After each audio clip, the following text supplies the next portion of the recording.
Está começando. Um programa que consola, esclarece e educa. Está no ar. O que é o Espiritismo? Olá, sejam todos bem-vindos ao canal do Grupo Divulgar Doutrina Espírita. Sou André dos Anjos e esse é o programa O que é o Espiritismo? Programa que se propõe a esclarecer, a educar, onde juntos aprendemos e estudamos mais sobre a doutrina espírita, trazendo para a nossa roda de conversa sempre temas às luzes das bases do Espiritismo. E hoje teremos um programa muito especial. Dedicado ao mês dos pais, vamos conversar sobre um tema que toca profundamente os nossos corações. A relação entre pais e filhos sob a ótica da doutrina espírita, com um olhar voltado também para a parentalidade positiva e a comunicação não violenta. Para enriquecer a nossa conversa, hoje teremos convidados especiais, começando pelo Fábio Carvalho, que é o presidente da Federação Espírita do Maranhão, e, sobretudo, também um pai dedicado. E a nossa querida Patrícia Rose, também trabalhadora espírita e idealizadora desse programa especial, que também vai nos ajudar com a temática. E, não menos importante, nosso parceiro daqui do Grupo Divulgar, Raimundo Souza. Então, Fábio, seja muito bem-vindo ao nosso programa. Uma alegria estar aqui de volta, já estivemos em outras oportunidades, e nesse momento gostaríamos de fazer saudações iniciais aos internautas que nos escutam, que nos ouvem, que nos acompanham, e um abraço a você que se dedica ao estudo do pensamento espírita, e especialmente a essa questão que será debatida no dia de hoje, que são as relações pais e filhos. Nossa querida amiga Patrícia Rose, seja muito bem-vinda. Muito obrigada, é sempre muito bom, é sempre muito prazeroso estar aqui conversando com vocês, fazendo as trocas dentro dessa ótica da doutrina espírita, numa roda de conversa com um tema tão importante, tão atual, que tem trazido inúmeras situações no dia a dia para que a gente possa debater e divulgar. E eu fico muito feliz de poder estar aqui hoje contribuindo com a nossa doutrina espírita. E meu querido parceiro Raimundo Souza. Mais uma vez, que estamos com a satisfação de sempre estarmos trazendo as informações dessa doutrina consoladora que nos dá o norte, para que a gente possa seguir uma vida mais tranquila e buscando sempre a verdade sobre todos os fatos. Agradecendo também a presença desses nossos irmãos queridos, o Fábio, a Patrícia, Fábio já participou várias vezes dos nossos programas aqui do Grupo Divulgar, Patrícia, ela é patrimônio. Ela é patrimônio, até a plaquinha de patrimônio, porque ela participa de Jesus por Emmanuel, e já participou de outros programas aqui do Grupo Divulgar desde o início, Todos dois, desde o início, até quando a gente era lá, fazia o programa na rádio, Na rádio, o Fábio foi um dos primeiros a participar conosco nessa intentada, Onde os corajosos aqui, os caras fazer uma divulgação da doutrina espírita via rádio. Agradecemos aos mais de 9 mil inscritos no canal. Você que está nos assistindo e não está inscrito, se inscreva, marque o sininho para ser avisado de todos os programas que são semanalmente postados aqui no canal. Tudo organizadinho em playlist para que você possa assistir, maratonar, compartilhar, nos ajudar a divulgar a mensagem tão consoladora da doutrina e do Cristo. Hoje não vai ter momento de reflexão, pois o tema é palpitante, é longo e a gente precisa de ouvir muito esses nossos amigos. Tati, solta a vinheta. A partir desse momento, você acompanha a nossa roda de conversa. O Espiritismo em Debate. Então vamos lá, meus queridos. O tema é as relações entre pais e filhos sob a ótica da doutrina espírita.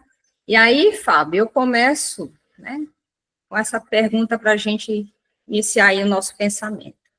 No Espiritismo, aprendemos que ser pai e ser mãe é uma verdadeira missão. Em O Livro dos Espíritos, nas questões 582 e 583, Kardec nos lembra que a paternidade é uma responsabilidade sagrada confiada por Deus. Como você, como espírito e pai, entende esse papel missionário? dentro do processo de evolução, e especialmente considerando que a reencarnação, ela é um instrumento que nós temos à nossa disposição, colocada pela lei divina, para progredir, e o progresso nessa perspectiva, especialmente em razão da própria reprodução sexuada que nos caracteriza, nos permite esse modelo de reencarnar dentro de um grupamento de seres. A evolução, ela nos faculta que dentro desse âmbito social, desse grupamento social, nós possamos estimular-nos uns aos outros a evolução com novos saberes. É assim, por exemplo, que culturalmente pais passam informações aos filhos, seja em razão de características quanto às suas vestimentas, a forma de se portar numa mesa e assim sucessivamente, demonstrando que isso faz parte de um processo evolutivo gradual. Se nós pensarmos, por exemplo, a família da Idade Média, a família da Idade Média é completamente diferente da nossa, mas quem reencarnava na Idade Média, obviamente, reencarnava em razão das relações que existiam na Idade Média. Então, eram essas características que eram repassadas. Se nós fizermos uma análise antropológica do processo evolutivo, a família ela está colocada em um ponto central desse processo evolutivo. E a natureza não dá saltos. Isso quer dizer que hoje nós temos muito mais condições de percepção da complexidade das relações sociais do que no passado. Mas a gente percebe que Deus, em sua perfeição, não coloca anjos para nos educar. Os nossos pais biológicos não são espíritos mais evoluídos do que os filhos. São, na verdade, espíritos que estão também em processo de evolução e aprendem com a própria experiência da maternidade e da paternidade. E essa experiência da maternidade e da paternidade, cuja missão é, como já foi dito, auxiliar o processo evolutivo daquele que reencarna, ela muitas vezes pode ser malograda, como malogrado é muitos dos projetos e planejamentos reencarnatórios que nós temos. E isso é reflexo da nossa imperfeição. Então, o espírito imperfeito, ele raramente, fazendo uma revisitação às obras de André Luiz, sai da Terra completista. Ele sai da Terra completando todo o planejamento reencarnatório realizado. E é por isso que nós encontramos tantas esquisitices no mundo. Por quê? Porque o mundo ele é habitado por espíritos imperfeitos. Nós espíritos imperfeitos, caracterizamos um mundo de prova e expiação. E ainda que esse mundo de prova e expiação esteja ainda transmudando para um mundo de regeneração, esse processo é profundamente gradual.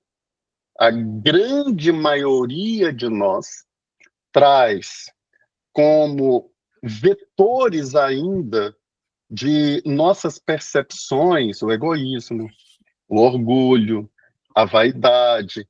E esses vícios comprometem sobremaneira a nossa missão na parentalidade.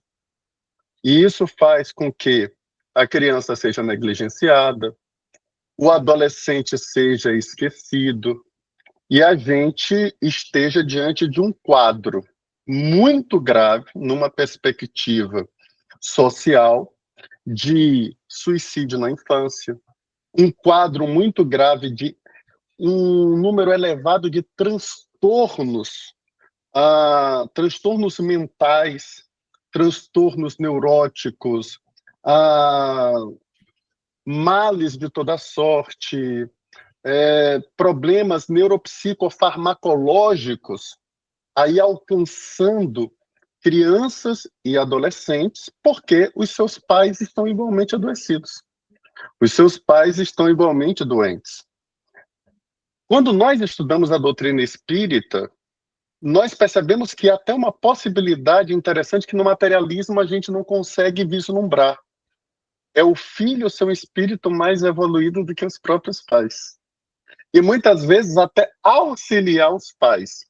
É o que a gente, por exemplo, testemunhou, nós testemunhamos, nós que somos um pouco mais velhos, em relação à família do Chico. O Chico era um espírito muito evoluído, comparado pelo menos em relação ao seu pai biológico.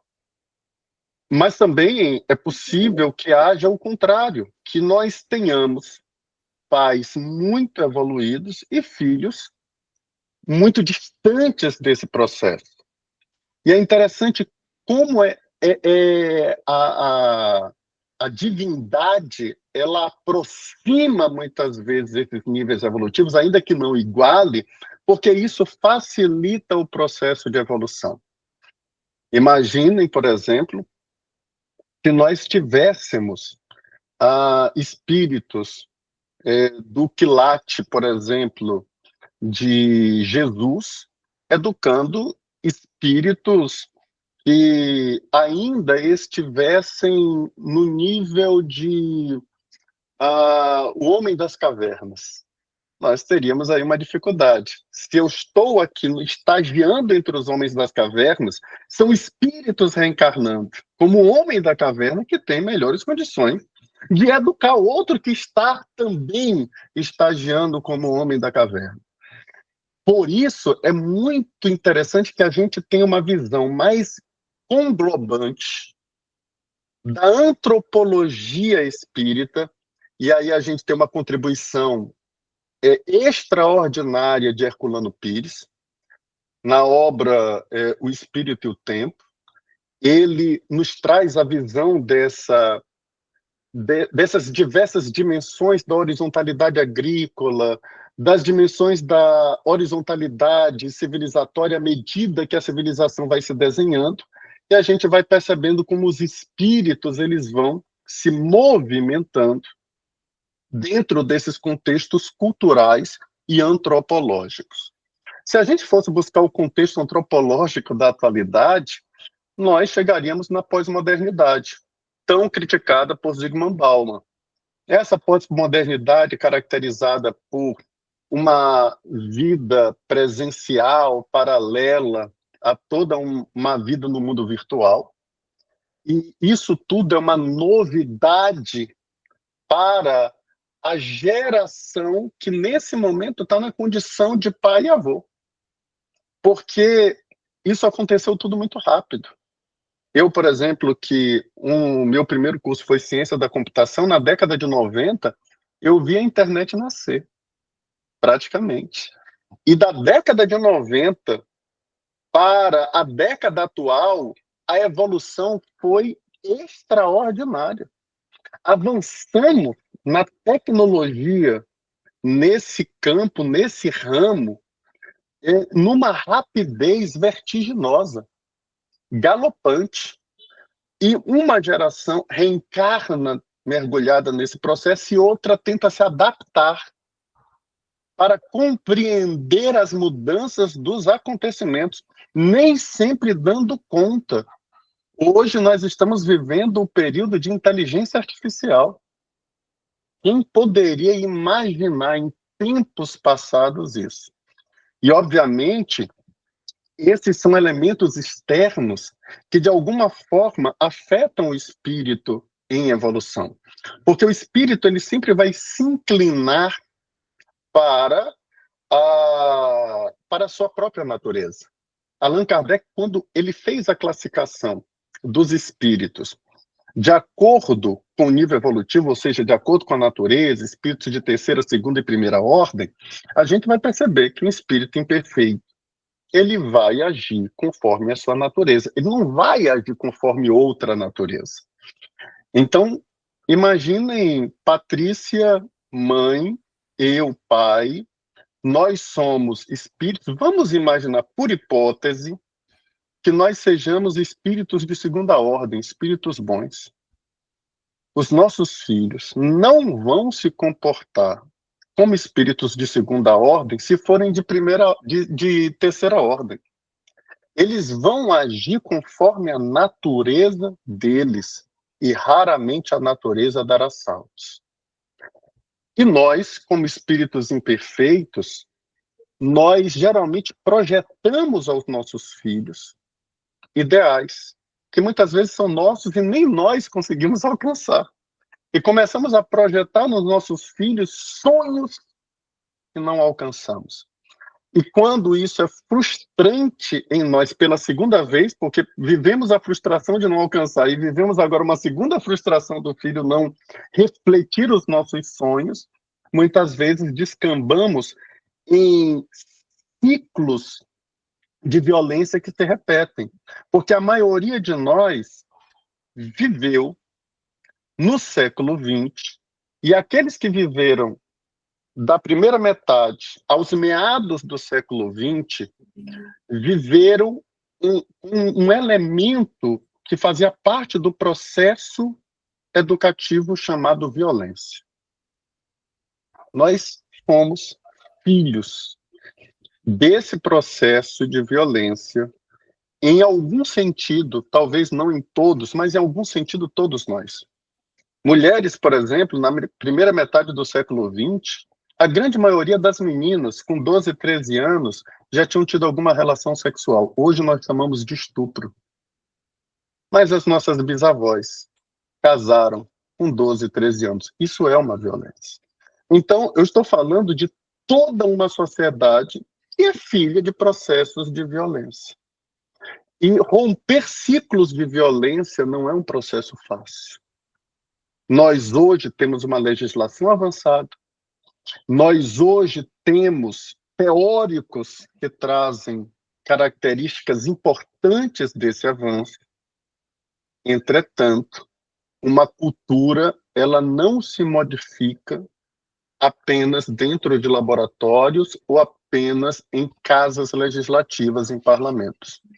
É necessário que esse rompimento ele aconteça dentro dos institutos de cultura. E o mais importante instituto cultural que a humanidade conhece é a família. É dentro desses espaços que essas rupturas, essas mudanças de paradigmas precisam acontecer. E é por isso que a doutrina espírita, mas também outros saberes, são sobremaneira importantes para colaborar com as mudanças e as alterações culturais, já que o espiritismo, ele tem essa natureza também cultural. Patrícia, Fábio tocou numa situação de a classificação dos espíritos, né? Dos espíritos, e a gente está vendo muito essa questão dos transtornos, né? Somente nas crianças, nos jovens, né? Hoje a gente está detectando até pessoas, né, que não sabiam que tinham determinado transtorno, e já na fase adulta ela consegue agora, com as informações que a gente tem, que ela sofre de transtornos também. Isso está ligado a essa classificação dos espíritos, como o Fábio falou?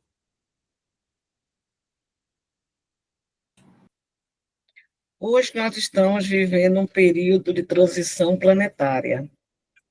Então, estamos observando fatos, situações que não víamos antes.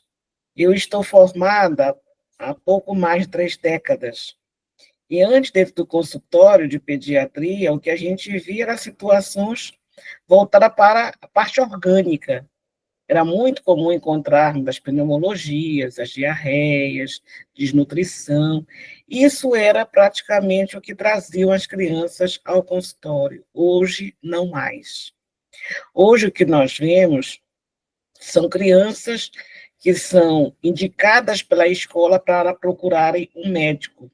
Muitas vezes, as famílias não são as primeiras observadoras das alterações de comportamento dessas crianças. Na verdade, elas estão incomodando os professores, incomodando todo o corpo docente, e, por conta disso, a professora, a diretora, orienta que essas crianças procurem um médico para fazer algum diagnóstico. Particularmente, eu não concordo muito com a ideia de professor encaminhar para um médico para fazer diagnóstico, para a partir daí poder, então, traçar um planejamento, né, dentro de uma escola. Eu acho que houve alguma coisa que o MEC não soube contornar e fez essa orientação, que precisa de um laudo médico para poder, então, tratar essa criança dentro do ambiente escolar. Consoante a tua pergunta, Raimundo, falando dessas ordens de espíritos, eu creio que, em função da transição planetária, nós estamos tendo encarnações diferentes do que vínhamos tendo, por exemplo, no século passado. Há uma necessidade de uma agilidade nessas reencarnações para poder fazer, então, a transformação do planeta de expiação, de provas e expiações para a regeneração. Quando eu frequentava ainda a reunião mediúnica, eu lembro de vários espíritos chegando e dizendo que o planeta estava fechado para novas reencarnações. Então, acredito que esses que estejam chegando por aqui são os espíritos endividados como nós, né, que estão tendo oportunidade, por serem vinculados ao planeta Terra, de fazer essas encarnações, espíritos que estão bastante comprometidos. E nada mais do que o compromisso de estarem alterados na sua parte cognitiva, no seu desenvolvimento como um todo. E como bem frisou nosso Fábio, né, a família é o principal local para que haja toda essa educação, essa mudança, essa ajuda para que o espírito possa se desenvolver. Na questão 383 do Livro dos Espíritos, Allan Kardec pergunta qual é a utilidade para o espírito de passar pelo estado de infância, ao que os espíritos respondem que, encarnando-se para se aperfeiçoar, o espírito, nesse período, é mais acessível às impressões que recebe e que pode ajudar seu adiantamento, para o qual deve contribuir aqueles que estão encarregados de sua educação. Então, essa preocupação que nós temos tido hoje é justamente por causa disso, porque o que eu observo na clínica é que esses pais não estão conseguindo transmitir a educação que receberam dos seus pais. Eu sempre pergunto, foi assim que você foi criado? Alguns foram criados de uma forma errada, claro, mas muitos receberam uma educação dentro da ordem que seria de uma família nuclear. Claro que hoje as famílias já mudaram muito, né? A configuração familiar, mas minimamente eles tiveram alguma orientação. E a gente não vê mais essa transmissão de educação, de conhecimentos, né? De cultura para os filhos. Eu lembro quando, logo que eu formei, até mesmo uns 10, 15 anos atrás, você pedia para a mãe colocar a criança em cima da cama para você examinar, ela dava uma chupeta para calar a criança. Hoje ela dá um celular. Então, o celular virou a chupeta digital. A criança ainda nem aprendeu a falar e ela já sabe rodar o dedinho em cima de um celular. E o que nós estamos tendo é crianças com suspeita de transtornos psiquiátricos, minimamente porque não tem estimulação dentro de casa. A mãe já amamenta a criança olhando no celular.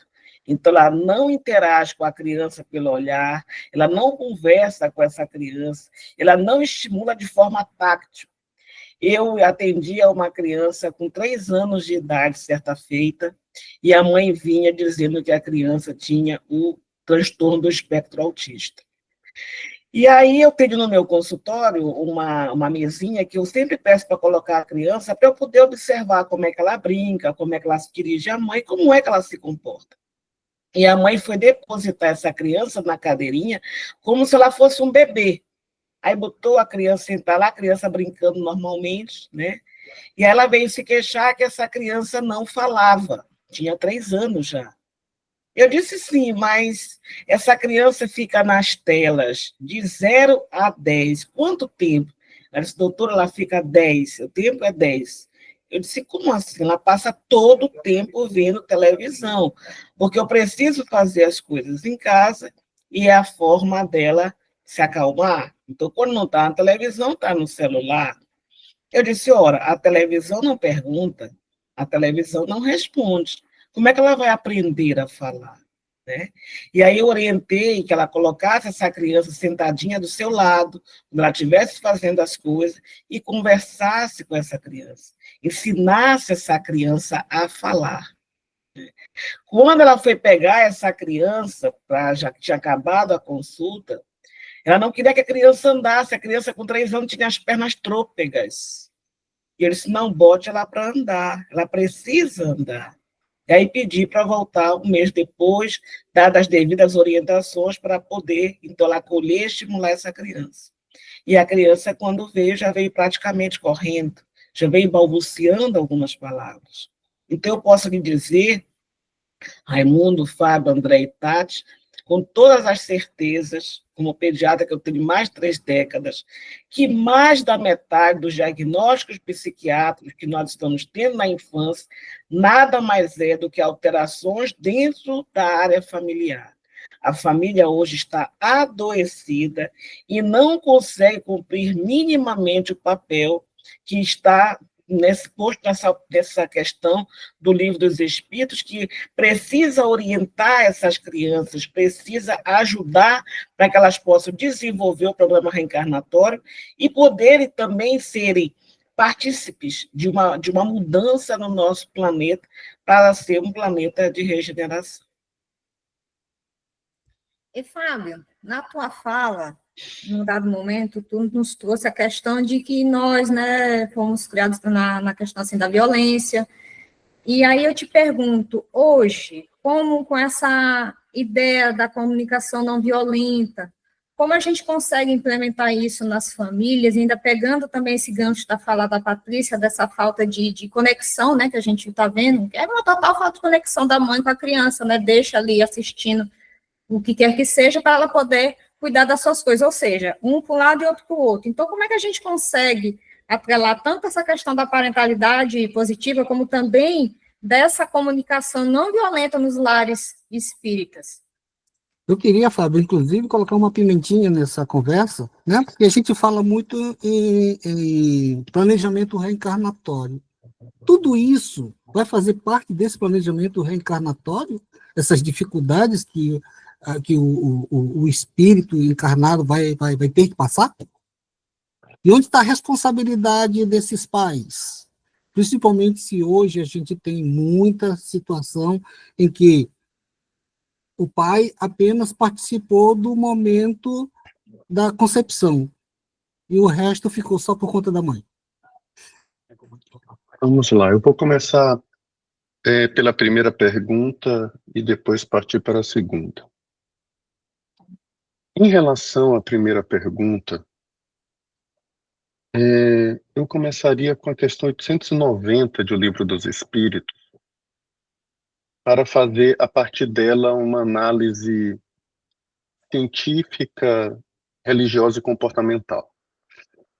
Allan Kardec pergunta aos espíritos se o amor materno ele é um sentimento instintivo ou se ele é uma virtude.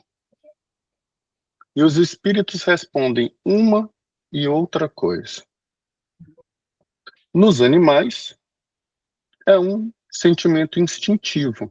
Você percebe que, especialmente entre os mamíferos, mas isso também vem entre as aves, os répteis, alguns répteis, não todos, você vê o cuidado que a mãe tem com os seus filhotes. E os espíritos dizem que isso já é amor. Entretanto, esse amor dura o tempo em que há necessidade, ou seja, o tempo do desenvolvimento da cria. Depois que o filhote não tem mais necessidade de assistência da mãe, esse amor ou este vínculo deixa de existir. Foi por isso que Edgar Morin, nessa obra Diálogos sobre a Natureza Humana, diferentemente de alguns biólogos, diz que não existe incesto na espécie Canis familiaris, porque uma cadela mãe que tem algum tipo de relação com o seu filho, ela não vê mais como filho. Por isso não há incesto.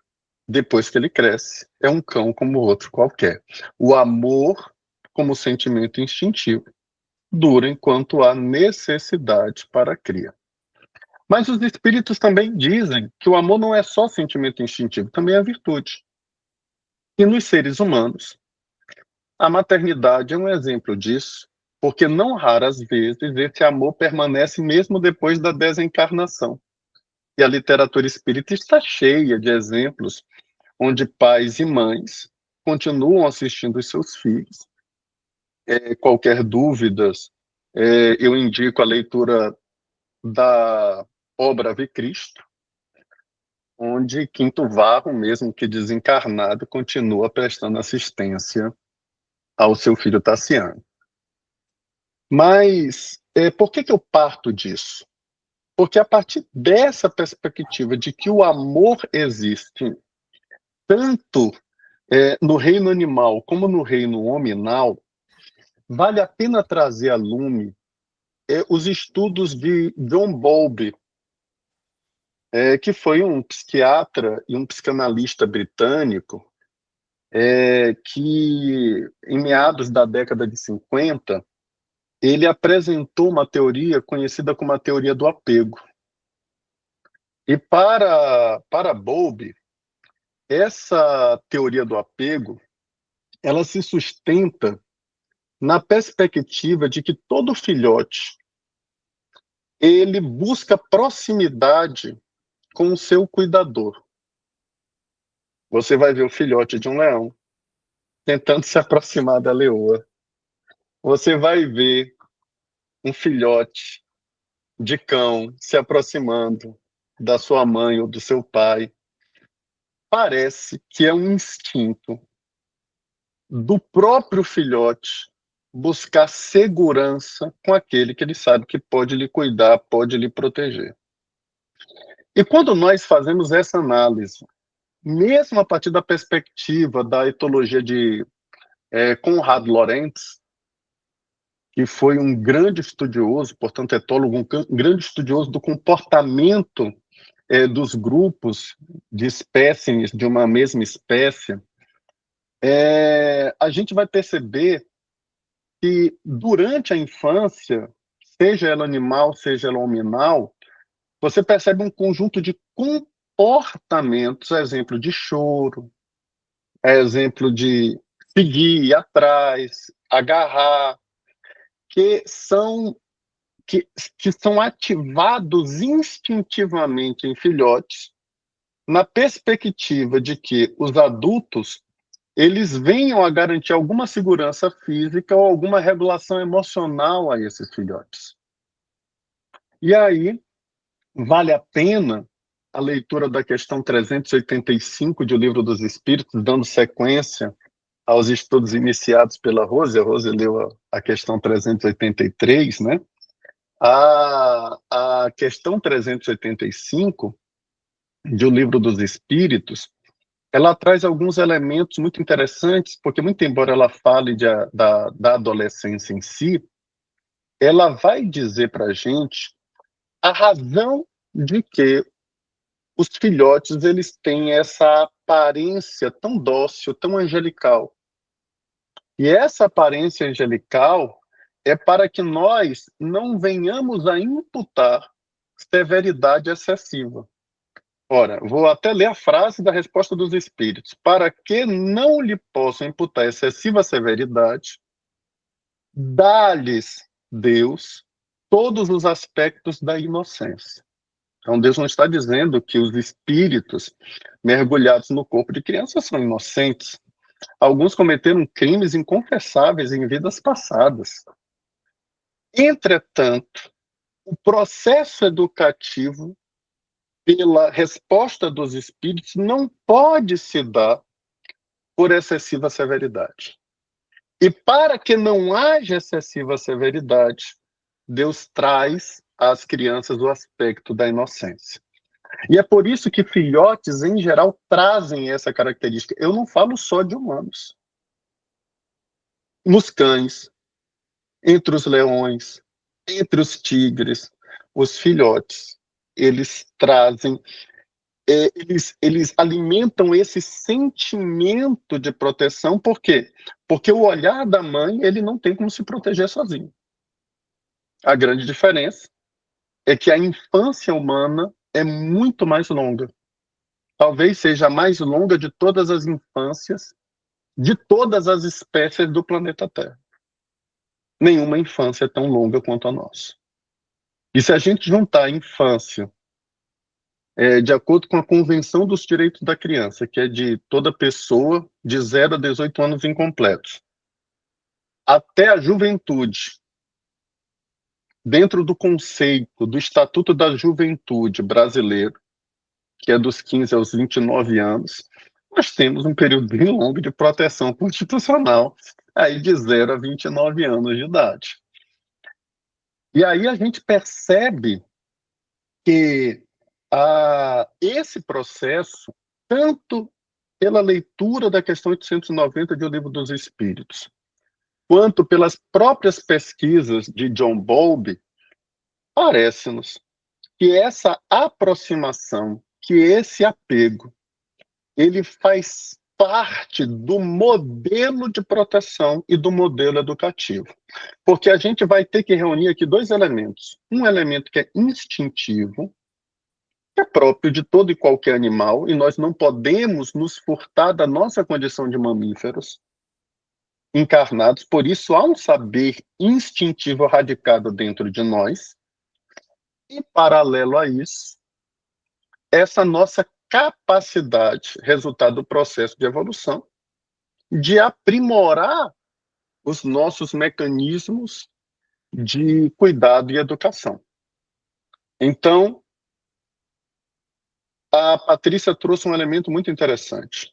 No momento em que eu entrego um celular e eu não tenho proximidade e não permito o apego de uma criança comigo, eu estou comprometendo um processo evolutivo natural, esse apego, essa aproximação. E essa proximidade qualitativa, ela é de suma importância para esse processo evolutivo. Por quê? Porque quando eu observo os animais, eu vou perceber que boa parte da segurança de um leão na selva se deu pela proximidade da sua mãe e do seu pai. Tire ele da sua mãe e do seu pai e coloque ele em cativeiro e depois jogue ele de volta na selva, ele vai ser um animal inseguro. Por mais que ele seja um animal instintivo, ele siga instintos, o processo de qualificação desses instintos como um caçador, ele perpassa por esse apego, porque esse apego à mãe vai trazer para ele não só segurança física, como regulação emocional, e animais também se emocionam. Animais também têm sistema límbico, então eles também têm um sistema de resposta. E esse sistema de resposta, ele vai sendo regulado por essa aproximação. E aí a gente vai perceber que à medida que o animal, o ser humano, ele vai crescendo, se desenvolvendo, ele vai ganhando autonomia progressiva, ou seja, esse apego vai diminuindo naturalmente. Ele vai ganhando uma autonomia progressiva e essa autonomia ela vai ficar cada vez mais rica a depender do melhor processo educativo. E esse processo educativo não prescinde dessa aproximação. Qual é o elemento que o ser humano tem a mais do que aquele amor como sentimento instintivo da questão 890? É que o amor, já na nossa espécie, porque o espírito aqui já está desenvolvido, é um amor que pode ser uma verdadeira virtude, não é mais só um instinto. E esse amor virtuoso exige de pais e mães também movimentos. Movimento de vida de qualidade e aproximação. Volto a dizer, a Patrícia trouxe um exemplo de distanciamento de mãe e filho. Se eu entrego um celular com uma chupeta virtual em que a criança passa 10 horas distante da mãe, para a mãe poder fazer as suas coisas, onde está esse apego? Onde está essa proximidade? Onde está esse vínculo que é fundamental? Inclusive, há pesquisadores que falam que essa aproximação é tão importante que até toque de mãe e pai é fundamental. Mãe que não toca o filho, mãe que não amamenta, mãe que não se aproxima, que não acolhe, que não abraça, é mãe que pode comprometer essa autonomia futura dessas crianças. E um adulto sem a devida autonomia é um adulto que desenvolveu naturalmente transtornos. Ele não tem a segurança necessária, ele não tem a autonomia necessária. Ou seja, toda aquela regulação de expectativas, de emoções, de estratégias de relacionamento, ele vai ser inseguro diante de tudo isso. Toda a fundamentação da aprendizagem vai ficar comprometida. E Samitiba chegou a dizer em uma de suas obras que quem ama educa. Eu poderia ir um pouco mais além de Samitiba e dizer só quem ama educa. Não é que quem ama educa, só quem ama, porque o amor é esse elemento desse apego. O amor é esse elemento dessa proximidade. Então, essa proximidade, ela é fundamental, seja na fase de pré-apego, quando o bebê está ali entre 0 e 6 meses, seja já no apego maior mesmo, em que a criança já tem 6 meses, porque antes disso, ela pode se apegar com qualquer outra pessoa da família, com o tio, ela vem, né, recém-nascida, vem com o braço de qualquer um. Mas ela chega numa idade que ela não vai mais para o braço de qualquer um. O apego já está estabelecido. Ela já consegue identificar quem é aquela pessoa que cuida, que é a mãe, que é o pai. Então, depois esse apego vai ficando claro, até que pouco a pouco, na adolescência, você vai desconstruindo esse processo. É um processo que até os pais precisam se preparar, porque a criança vai ganhar autonomia, né? Vai se tornar um adulto mais tarde. Então, esse seria o primeiro ponto. Como ele é longo, essa análise, viu, Patrícia? Se tu quiseres me interromper para completar alguma coisa, tu fica à vontade. Eu gostaria. Né? Então, achei por favor. super interessante a tua fala, porque é justamente o que eu tenho visto no consultório, eu tenho dito isso para os pais, né? Porque quando a relação com os pais é uma relação que ela se dá na vertical, é uma relação de hierarquia, é uma relação de poder, não é de autoritarismo, mas de autoridade. Esses pais, eles são investidos dessa autoridade por Deus quando essa criança é reencarnante. Então, hoje, os pais não querem, ou não sabem, ou não fazem mais essa relação na vertical. A relação hoje está na horizontal. E a relação na horizontal é uma relação de parceria, uma relação de cumplicidade. Não é uma relação onde existe essa hierarquia tão necessária para que haja essa subjetivação de forma saudável. Então, o que eu tenho visto que você citou e que eu achei muito importante? Essas crianças, quando não têm uma figura de autoridade, importa dizer que elas não têm uma retaguarda parental, elas não têm um porto seguro, e aí elas ficam se sentindo desamparadas. Porque assim como nós, quando perdemos nossos pais, ou quando deixamos de acreditar em algo que é superior, ou quando nunca acreditamos, quando nós temos as adversidades, nós nos sentimos desamparados. Hoje já está provado por inúmeros estudos o quanto a crença em alguma divindade faz diferença.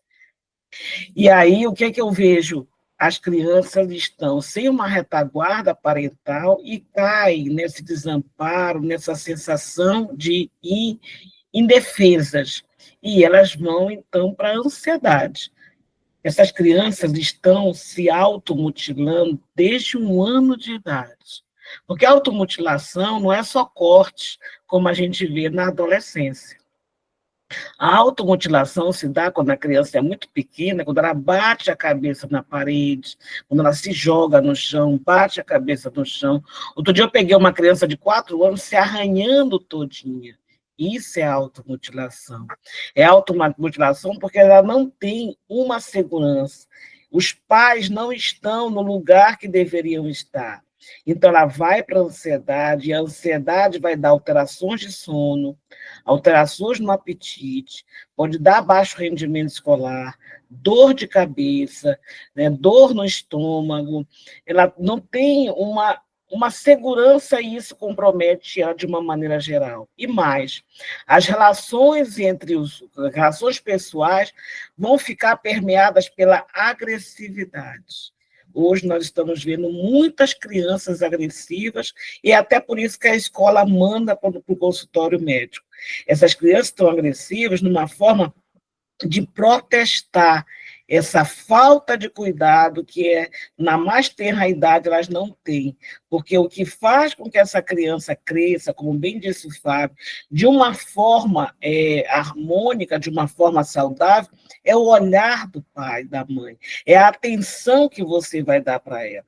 Então, quando essa qualidade da atenção está comprometida, não adianta esse pai estar presente quando é minimamente ausente de forma emocional. Porque muitas pessoas eu passo o dia inteiro com a criança, mas aquele está no computador, fazendo alguns trabalhos online, e a criança está na televisão ou no celular. Isso é completamente diferente de uma atenção de qualidade. Eu lembro uma vez, chegou um menino já grande, com os pais, ele era filho único, e aí eu não lembro bem qual era a queixa dele. Eu sei que a mãe era filha única também, então quando eles iam se alimentar, em vez de eles sentarem à mesa para fazer a refeição, não. A comida da mãe vinha da casa da mãe dela, o pai, eu acho que ele fazia a própria comida, o menino comia na frente da televisão, eles não se reuniam para fazer a refeição. E aí eu perguntei, mas vocês têm uma mesa em casa? E o menino se apressou em responder, sim, nós temos, mas é só para a ceia de Natal. A gente só usa no Natal. Eu acho que não é nem para eles ceiarem, é para colocar as coisas em cima dessa mesa. Então, hoje, minimamente, a gente não tem mais essa conexão dentro de casa. E isso muito me preocupa, Fábio, porque quando eu trabalhava com pacientes que têm suspeitas de transtorno mental, envolvidos com a lei, com conflitos com a lei, nas minhas anamneses eram muito comuns eu ver que quando esses meninos tinham 9, 10 anos, ninguém mais mandava neles. Não tinha uma ordem. Eles não respeitavam pai nem mãe. Eles entravam e saíam de casa a hora que eles queriam, porque não existia essa figura de autoridade, que é tão importante que você tenha e que é inscrito na tua personalidade lá na primeira infância. Então, quando não há essa inscrição de autoridade, porque o pai e a mãe, em tese, são as primeiras figuras de autoridade. Quando não existe isso, essa criança não vai respeitar mais nenhuma outra figura de autoridade. Nem a avós, nem professor, nem o pastor, nem o padre, ninguém, porque aí ele passa a ser a lei. Ele é a lei. Então, ele não respeita mais ninguém. E aí, esses meninos com 9, 10 anos não obedeciam mais ninguém. Com 11, 12 anos, eles já passavam a noite fora de casa. E a partir dos 13 anos, quem tomava conta deles já era a facção do bairro. Então, isso tem sido muito comum. Eu atendi uma criança outro dia com 8 anos. Essa criança foi abandonada pela mãe, vivia uns 4 anos no abrigo. Aí a família depois foi buscar, o tio materno foi buscar, mas ele não conseguia mais minimamente seguir a ordem da casa. Ele já entrava, saía, ele tomava banho, ele se mandava com 8 anos. E na rua, ele já era chamado de chefinho. Chefinho. E aí a gente vê que Kardec fala, os espíritos mostraram para a gente, que com 7 anos a criança já completa aquela reencarnação. Dali para frente você vai aparar as arestas, mas de uma educação que você já deu, você já semeou. Você já plantou o que deveria ser plantado na personalidade dessa criança, que é como está, então, nessa questão que eu falei em 383, e também tem a questão que vem se colocar na visão de Emmanuel, no Consolador, na questão 109, que fala que a infância é uma fase de bênção regeneradoras, em que os pais têm um dever de moldar com afeto e disciplina as bases da vida moral. E hoje isso está, entre aspas, em desuso. Então, as crianças estão crescendo completamente abandonadas afetivamente. Raros são os pais que conseguem dar essa atenção com qualidade. E as crianças estão ansiosas, por isso, Raimundo, que elas estão apresentando cada vez mais cedo os transtornos psiquiátricos. E a Patrícia, ela adiantou a segunda parte da minha fala. Eu agradeço, porque essa seria a segunda questão. A primeira seria esse apego, essa proximidade, e a segunda seria a questão da autoridade. E para a gente contextualizar a própria autoridade, há um mito judaico, muito importante, que é o mito de Abraão e Isaac.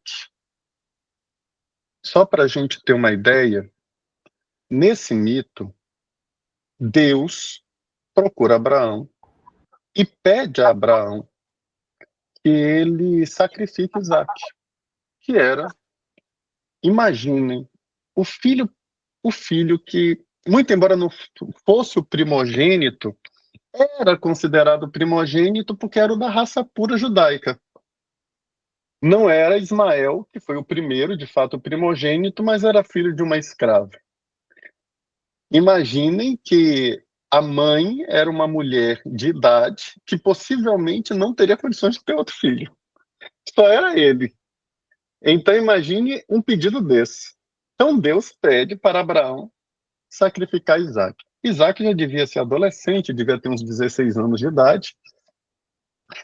E Abraão, então, vai ao monte onde Deus teria dito que o holocausto deveria ocorrer, e ele então leva o filho com todo o material para esse sacrifício. E enquanto ele vai preparando ali, o filho percebe. Abraão era um homem já de idade, deveria ter os seus 80 e tantos anos, Isaac 16, e Isaac percebe que o pai está preparando o sacrifício. E o filho pergunta: pai, quem é que vai ser sacrificado? E imagino que o pai embarga a voz nessa hora. E antes que ele pudesse iniciar o sacrifício do filho, Deus procura Abraão e diz que não precisa mais sacrificá-lo, porque aquilo, na verdade, era um teste de fidelidade. Quando Soren Kierkegaard ele começa a interpretar, inaugurando o existencialismo ali em meados do século XIX, o Kierkegaard traz muitas reflexões. Porque, no fundo, esse mito ele vai trazer qual era a ideia de autoridade dentro daquela cultura judaica. Abraão, ele não pergunta a Deus por que ele teria que sacrificar o filho. Que obediência restrita. Porque se Deus perguntasse para mim ou para a Patrícia, eu tenho certeza que a gente ia conversar demais com Deus antes de tomar qualquer decisão. Conversa, ia ser conversa daquelas comendo uma saca de sal. Sem pressa, sem pressa. Mas ele não questiona Deus. O que é que o judeu quer demonstrar com esse mito? Pai deu ordem, acabou. É autoridade, não se discute. E aí a gente vê duas gerações, entre aspas, Deus em relação a Abraão e agora Abraão em relação a Isaac. Porque quando Isaac percebe que poderia ser para ele, e ele pergunta para o pai não responde claramente, Isaac, com 16 anos, se saísse na correria, esse pai de 80 não pegava ele de jeito nenhum. Entretanto, Isaac não corre. É uma segunda geração onde, se for a vontade do meu pai, não tem conversa. Olha o nível de percepção de autoridade que a gente encontra nesse mito judaico. E quando eu disse que ela me antecipou, o segundo ponto de discussão que eu iria trazer a partir deste amor, porque a gente começou a discussão com o amor da questão 890 de O Livro dos Espíritos, o amor materno, são os estilos parentais. E isso foi um objeto de estudo de uma psicóloga norte-americana, nascida em Nova York, chamada Diana Baumrind. E Diana, ela vai fazer um estudo com alunos de pré-escola de Berkeley. E a partir da análise desses alunos, ela vai dividir, ela vai fazer uma classificação de 3 estilos parentais. O primeiro ela vai chamar de estilo autoritativo. Olha, ela não chama de autoritário. O autoritativo é onde tem a autoridade, e a autoridade é muito clara, mas com elementos democráticos. Eu sou autoridade, mas isso não quer dizer que nós não possamos conversar. Eu sou autoridade, mas isso não quer dizer que não haja diálogo entre nós. Então, é o primeiro estilo que Diana apresenta. O estilo autoritativo. O segundo estilo que ela apresenta é aquele que a gente já conhece, o autoritário. Nesse estilo parental autoritário, eu tenho aquele velho modelo onde pai e mãe mandam e acabou, não tem discurso, não tem conversa. Você sabe quando você ia para a festinha de aniversário e você queria saber se você podia pegar um salgadinho e você olhava para sua mãe, só aquele olhar, ele já respondia, acabou, não tem conversa, não há espaço democrático, não há espaço dialógico. Ou seja, eu tenho, no modelo autoritativo, por ser mais democrático, uma alta responsividade. Já no modelo autoritário, essa responsividade é baixa. Mas, muito embora a autoridade no autoritativo ela é alta, a exigência também é alta, ela não é baixa. O fato de eu permitir ou desenvolver espaços democráticos não reduz disso exigências. Isso a gente vê nos reflexos sociais. O fato de eu ter um país democrático não quer dizer que as penas não sejam altas, de que as multas não sejam altas, de que a exigência legal não seja grave. Há muitas democracias em que a lei ela é muito firme. Então, o espaço democrático ele não afasta a autoridade. Mas é muito importante a gente firmar, porque toda a doutrina dialógica de Kardec em relação à educação é baseada em autoridade. Quando Kardec fala de diálogo com espíritos sofredores, ele fala da autoridade moral. Todo o discurso de Kardec vai ser baseado em autoridade. Há uma obra de Zeus Van Tuyl e Francisco Thyssen sobre a vida de Kardec, onde eles demonstram o nível de autoridade que havia na escola de Verdun, na Suíça, onde Kardec foi aluno e depois tutor. Havia autoridade de Henri Pestalozzi.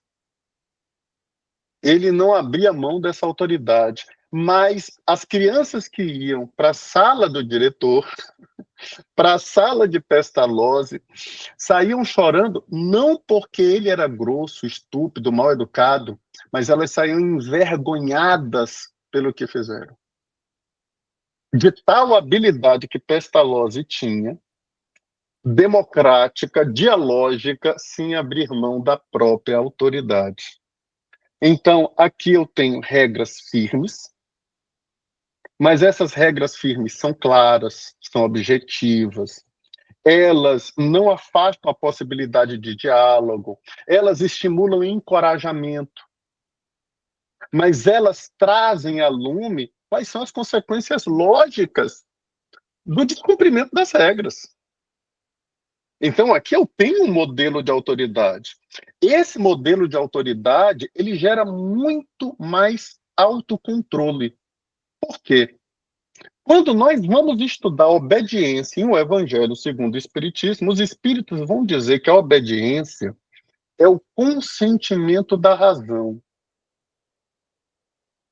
Ou seja, eu só vou obedecer aquilo que para mim é claro, eu entendi, aquilo que para mim tem um sentido.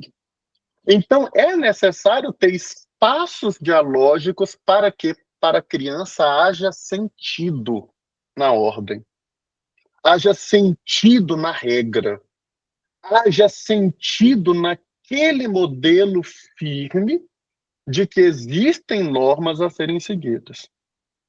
E isso vai gerar, como bem lembrou Patrícia, uma série de competências sociais que vão ser importantes para a vida mais tarde da criança. Isso vai refletir num bom desempenho acadêmico, num bom desempenho escolar, diferentemente de um modelo que é meramente autoritário, onde eu tenho baixa responsividade, eu tenho uma obediência imediata, mas eu não tenho uma obediência a longo prazo. Enquanto ele está ali debaixo do meu olho, ele me obedece. Mas na hora que ele virar a esquina, é outra coisa. E quem não viveu isso nesses modelos onde a violência, portanto, dentro de um modelo autoritário, era tão presente, o menino parecia um santo na frente da mãe. Mas se a mãe tivesse que fazer uma viagem, ele tocava terror no condomínio, ele tocava terror na rua do bairro. Ou como diria o poema de Vinícius de Moraes, ele tocava fogo no quarteirão. Ele bebia shampoo, chupava Gillette, ele fazia tudo. Por quê? Não era um modelo de desenvolvimento de autoestima. Não era um modelo que gerava competências e sim agressividade, além da redução da autonomia. Mas um outro modelo identificado por ela é o modelo oposto, que é o permissivo.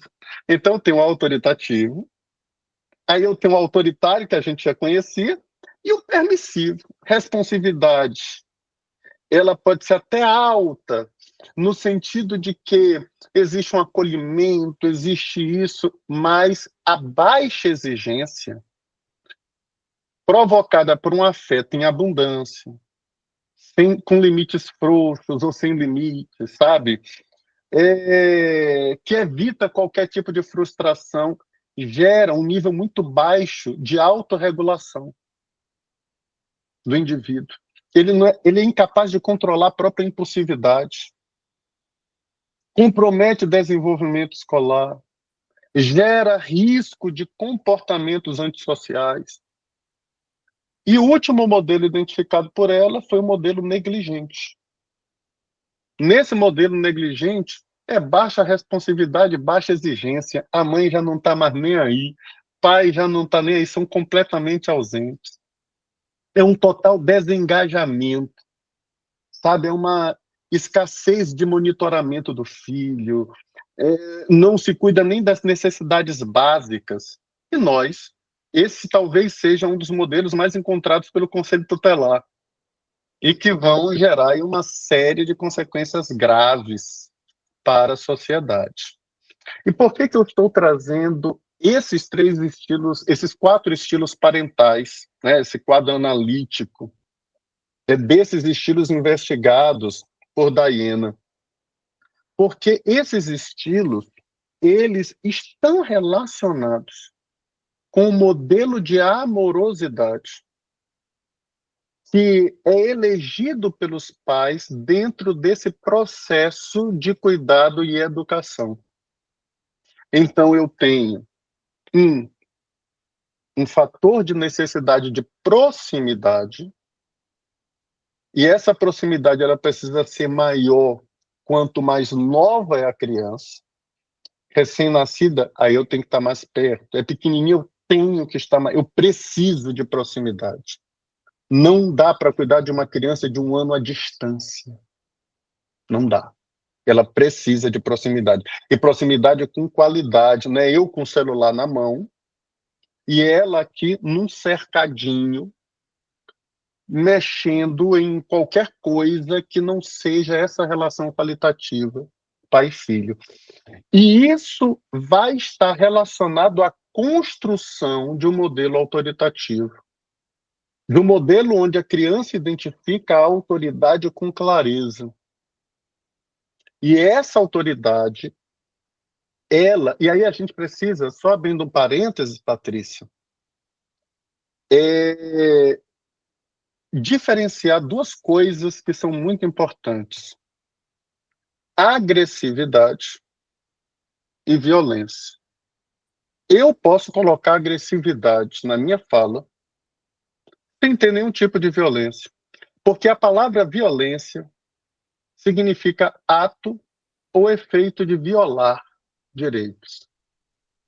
Violento é aquele que viola direitos. A agressividade não necessariamente viola direitos. Eu posso ter na minha fala uma agressividade dizendo assim: vai tomar teu banho agora. Eu não violei direito nenhum. Nenhum direito foi violado. Mas, muitas vezes, a ideia de regra ela é construída pelo nível de agressividade da voz. Eu vou dar aqui um exemplo. Tentem explicar para um cachorro, para um cão, que ele não deve urinar na sala, falando assim: oh, que coisa mais linda do papai, não pode fazer. Ele não vai entender. E olha que um cão é capaz de compreender regras, normas, tanto que ele pode ser adestrado. E ele é adestrado porque ele compreende comandos, mas ele não vai compreender comandos assim. Ele nem vai construir o comando com a violência. Violência não constrói comandos. Vai ser se valendo daquele sistema límbico de recompensa que ele vai compreender comandos, o cão. Então você dá ali o peixe para a orca depois que ela fez o ato que o adestrador queria que ela fizesse lá num parque aquático. Ou o cão, quando deu o pulo que o adestrador queria que ele desse o pulo, e ele recebe. É um modelo de recompensa, mas de recompensa positiva, não de recompensa negativa. De recompensa positiva. E aqui eu tenho, dentro dessa perspectiva de construção de autoridade, aquilo que, quando a gente estuda liderança, ao reconhecer que Jesus era uma autoridade e uma liderança, a gente chamava ou chama de liderança servidora. Os pais são as autoridades servidoras. Olha que expressão linda. O pai, ao mesmo tempo que a autoridade, a mãe, ao mesmo tempo que a autoridade, são aqueles que mais servem, servem os filhos, cuidam dos filhos, protegem os filhos. Mas, para isso, eles precisam fazer um pouco desse dever de casa, inclusive desse monitoramento. Eu gosto muito de uma expressão que tem no Evangelho segundo o Espiritismo, em que os espíritos dizem assim: os pais devem espreitar os filhos. Olha que verbo interessante utilizado. Porque espreitar é um verbo muito comum, né, na biologia e na etologia, porque os predadores, eles espreitam as suas presas. Imagina ali um guepardo espreitando uma gazela, ele fica ali estudando, debaixo, na relva, e ele anda de mansinho, chega, a presa não percebe, a gazela não percebe a presença dele, e ele vai, sabe, pianinho, ele só dá o bote na hora certa, porque se ele der o bote na hora errada, ele pode ficar com fome, ele pode dormir sem a janta. Às vezes, a gente tem que ficar estudando os nossos filhos. Há quanto tempo nós não espreitamos os nossos filhos, não estudamos os nossos filhos a médio e longo prazo? Porque quem espreita está estudando a presa, está analisando o comportamento, está verificando o que é que ela está fazendo. Isso é amor. Porque essa observação de qualidade só vai ser encontrada em um amor genuíno. Qualquer ato de indiferença, como a negligência, é um ato de não amor, de inamor, de desamor, mas não é um ato de amor. Porque o contrário de amor é essa indiferença. O autoritário, ele está com medo de errar. Então ele não quer perder o controle. O permissivo, ele está com medo de não ser amado. Por isso ele permite tudo.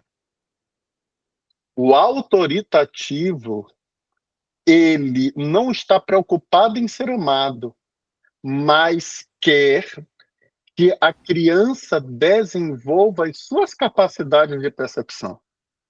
Ele quer que as regras sejam construídas com ela para que ela aprenda a construir regras para ela mesma. Porque amanhã ele sabe que, como pai, não estará com os filhos. E assim se desenvolve um bom superego.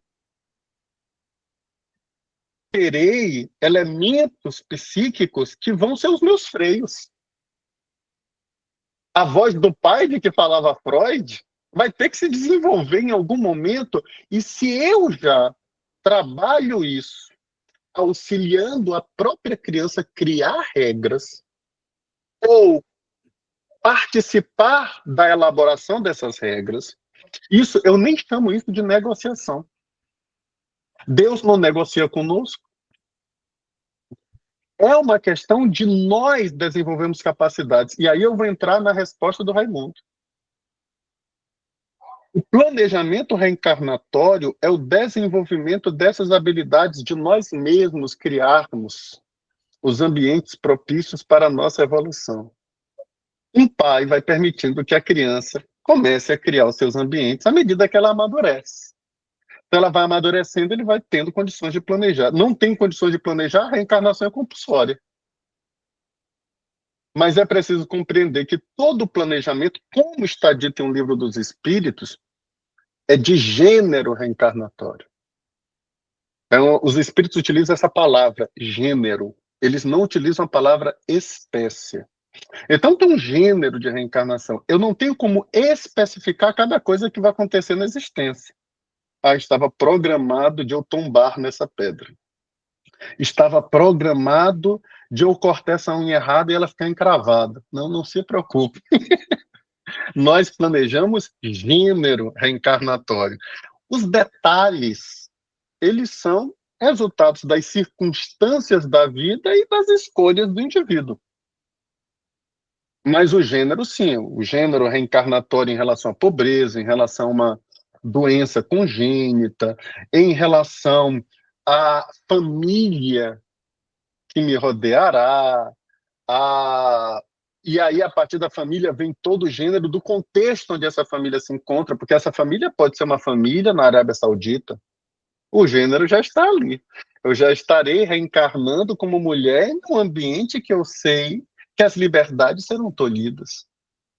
Eu me recordo que quando eu estive em Cuba, uma entidade espiritual se comunicou e disse que muitos do que ali estavam reencarnados para estagiar em um país que pudesse lhes estimular o desinteresse pelo consumismo exacerbado, porque muitos, em vidas passadas, foram profundamente consumistas.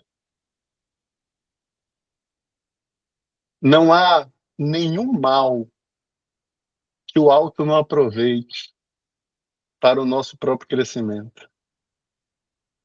E aí a gente vai percebendo, a partir dessa perspectiva, que o que nós estamos vendo é, se o adulto, se eu tenho uma geração que está insegura, a tendência que eu vou ter dessa geração é de estilos parentais permissivos e negligentes.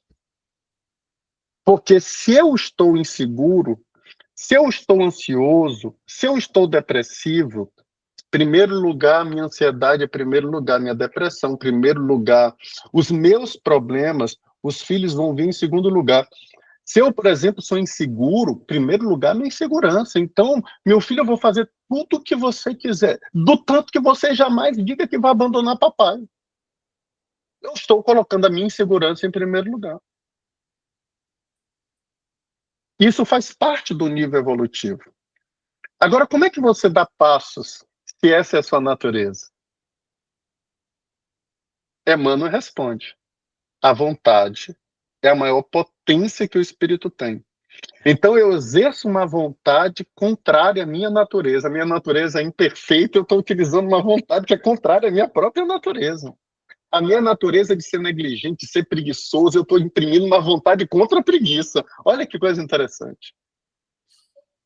E aí está o papel da doutrina espírita no processo educativo. De demonstrar que nós temos um potencial que é a vontade. E a vontade se impõe aos nossos desejos. Patrícia, que lida com adolescentes. Patrícia, em regra, não lida com nenhum adolescente ou nenhuma criança que queira tirar zero na prova. Se sentia, o que eu mais queria era tirar zero numa prova. O desejo é de tirar 10, mas ela vai encontrar muita criança que não tem vontade de estudar. Ou seja, eu tenho um desejo, mas não tenho vontade. Eu conheço muita gente que tem desejo de passar em concurso, mas não tem vontade de estudar. Tem desejo de ter um emprego, mas não tem vontade nem de se levantar da cama para deixar o currículo no lugar. Então, a vontade é ela que supera a natureza dos nossos desejos. Porque cada um tem um desejo de acordo com essa natureza. Os desejos de um espírito puro são próprios da natureza de um espírito puro.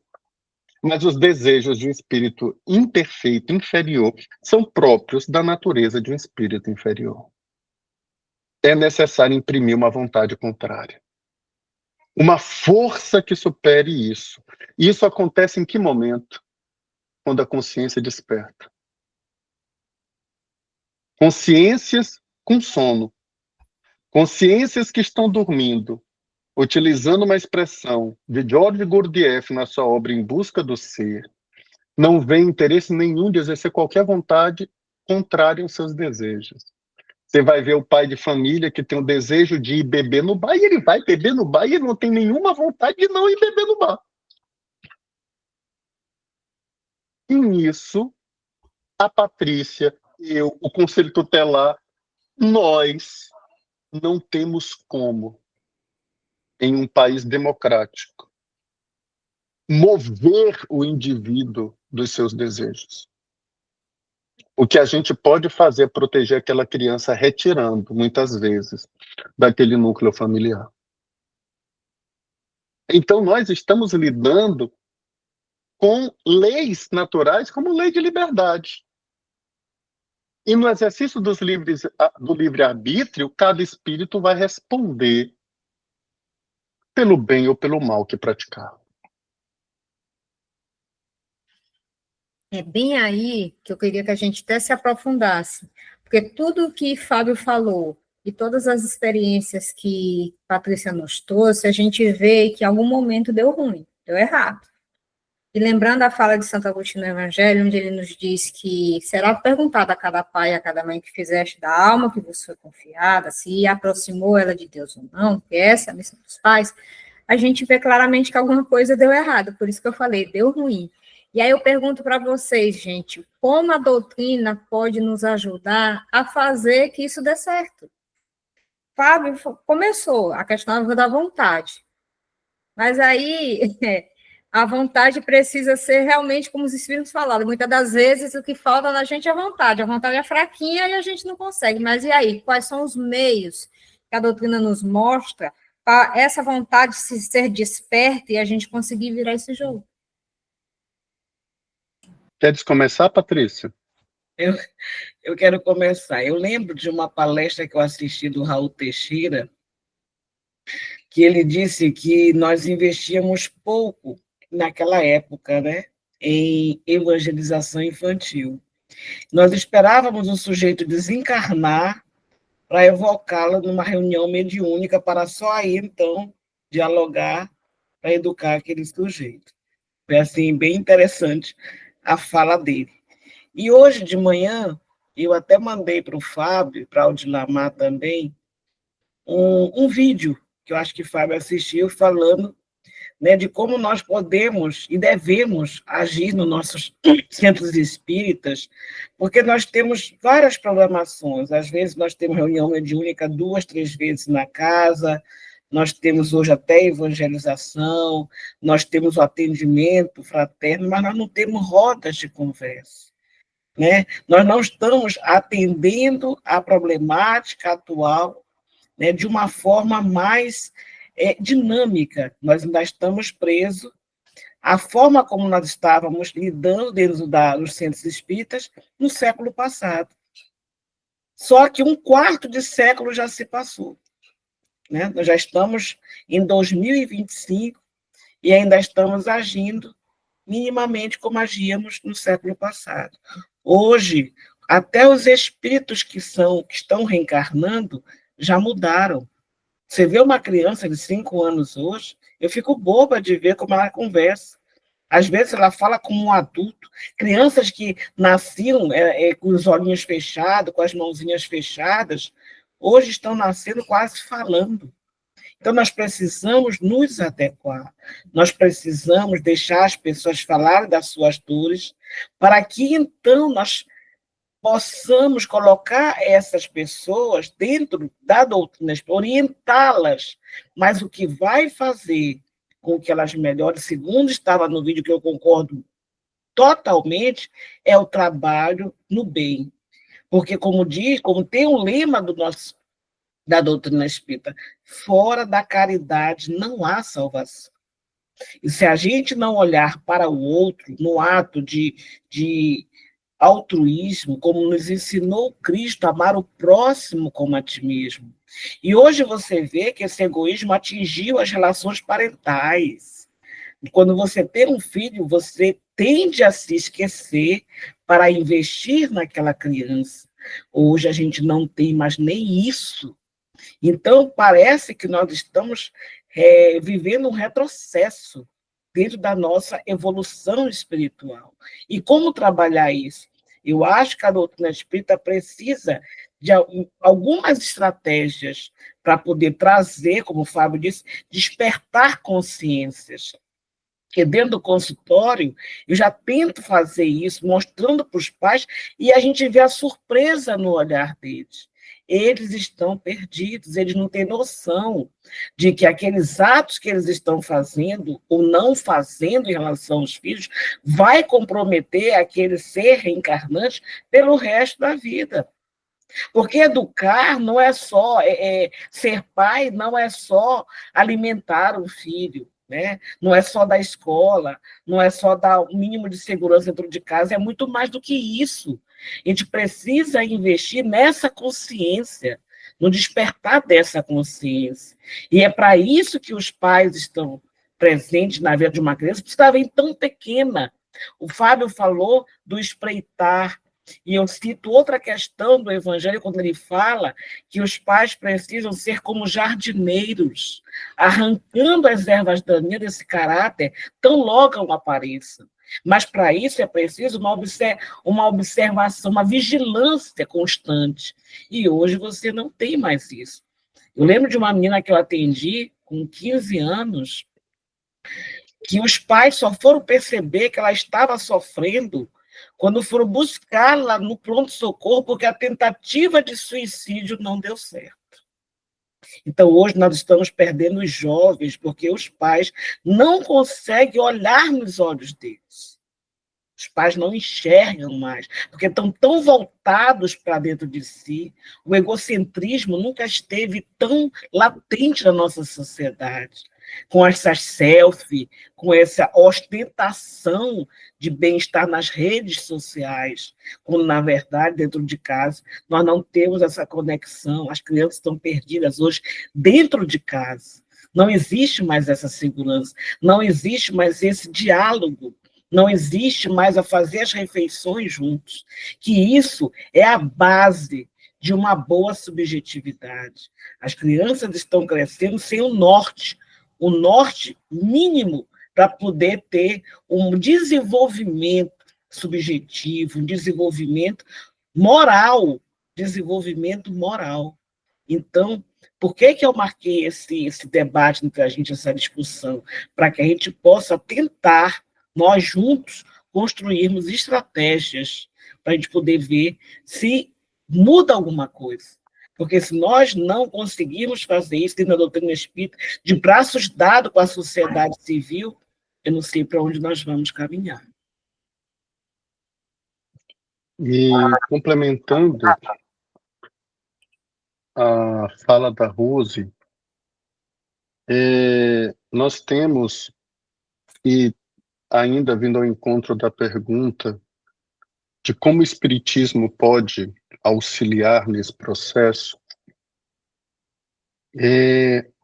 saiu há pouco tempo dados do IBGE, nos dando conta do número de espíritas no Brasil, no último censo, aparentemente reduzido, mas eu creio que é apenas uma aparência, até mesmo porque nos censos anteriores nós tínhamos, por parte do equívoco do próprio governo, uma classificação gigantesca de espírita de mesa branca, espírita de candomblé, espírita disso, e hoje a gente já teve uma classificação mais adequada.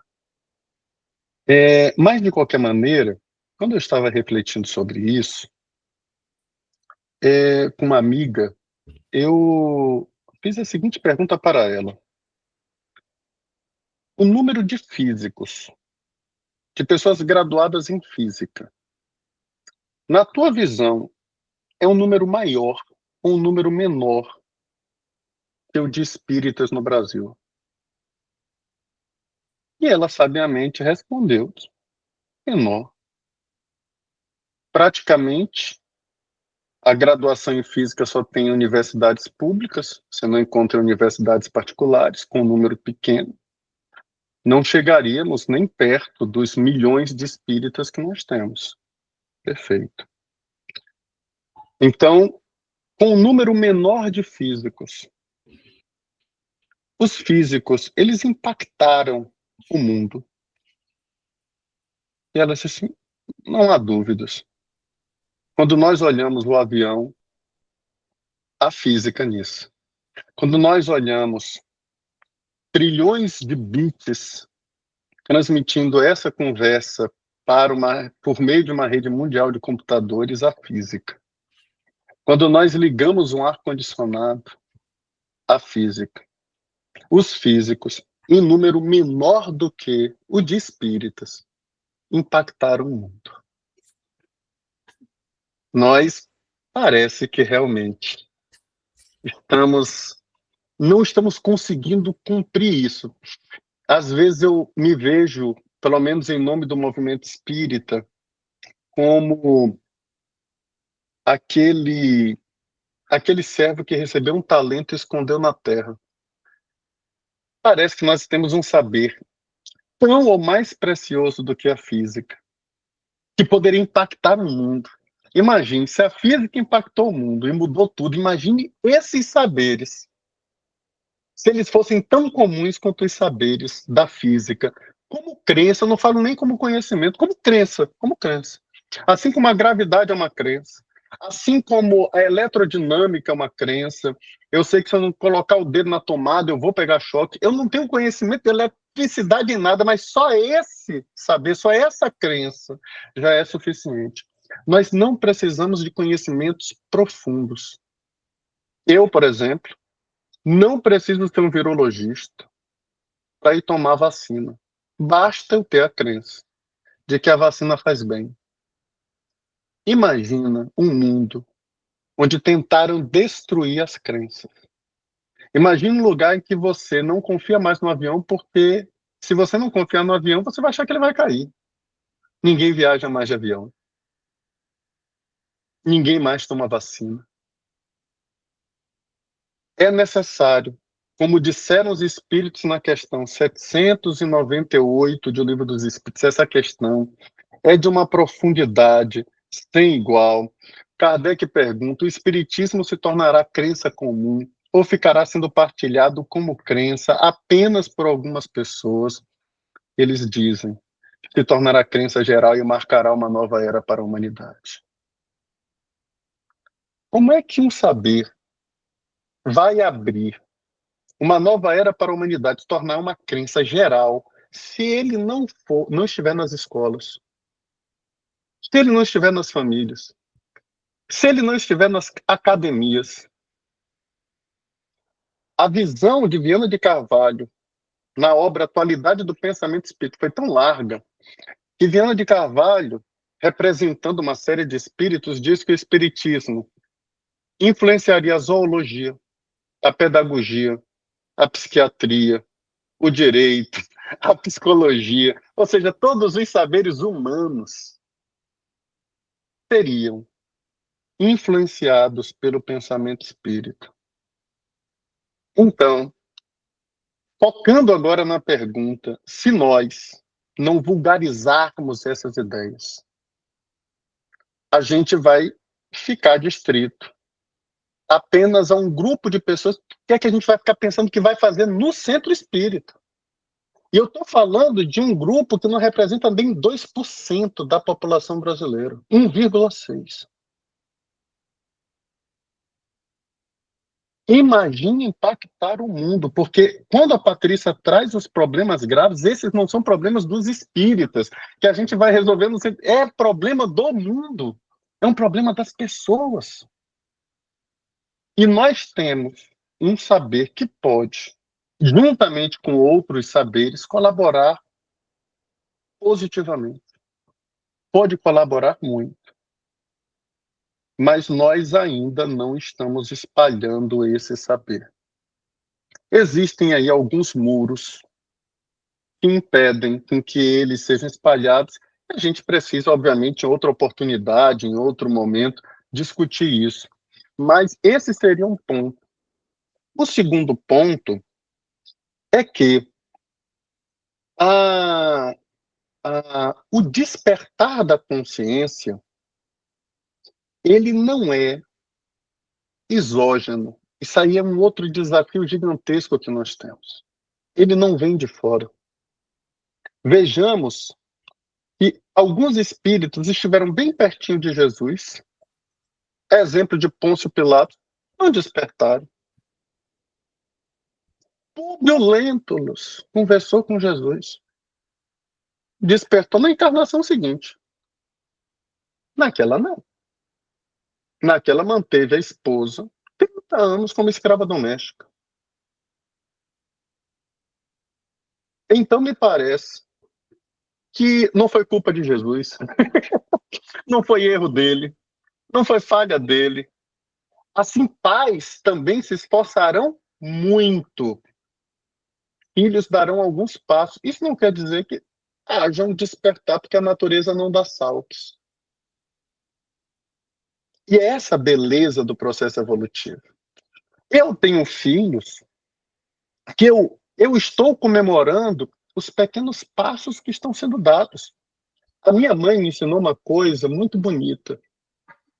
Ela contava para a gente que ela tinha um aluno no ensino médio que ele queria largar a escola. Ele chegou para ela e disse assim: professor, eu vou largar a escola porque eu sou burro. Ela disse assim: não, você não é burro. Eu sou, professora, eu sou burro e eu posso provar. Ele disse assim: então me prove. Quanto você tirou na minha primeira nota? Ele disse: eu tirei 1, professor. Eu sou burro, professor. Eu sou burro. Eu tirei foi 1 na sua primeira nota. Quanto é que você tirou na segunda? Na segunda eu tirei 2, professor. Eu sou burro, estou lhe falando. Eu disse assim, mas como? Você melhorou 100%. De 1 para 2 tem 100%. Nós nem nos damos conta de que 1 para 2 houve 100% de melhora. E às vezes nós estamos exigindo asas de anjo para quem está aprendendo a engatinhar, né? Nem andar.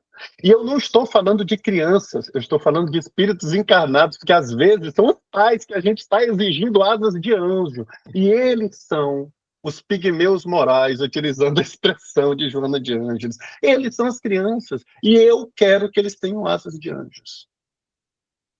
Por isso eu volto antropologicamente a dizer, em qualquer período são os espíritos encarnados que se educam em família. Quem é mãe de filho que está na idade moderna é quem está encarnado na idade moderna, na contemporânea, é quem está encarnado na contemporânea. Deus não manda os anjos para educar os espíritos que reencarnam.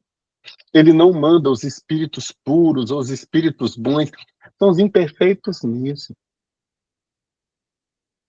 Somos nós. E, às vezes, o mais imperfeito é o pai e a mãe, não é nem o filho. A grande pergunta é, qual é a minha estratégia para despertar ele? Às vezes, eu cerco a criança de proteção e vou esquecendo.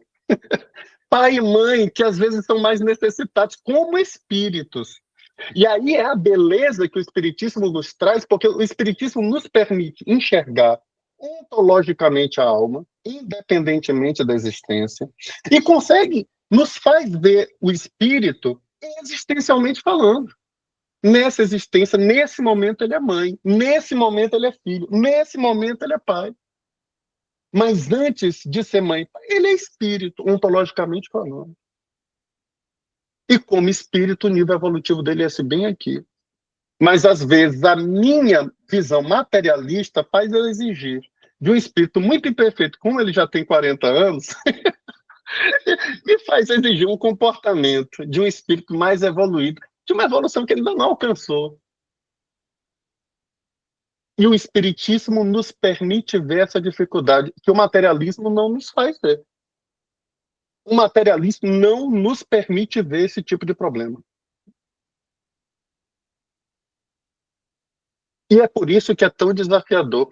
E é por isso que nós não podemos ter o controle. Assim como pai e mãe não podem ser autoritários com medo de perder controle, eu, como defensor público, sei que não tenho controle.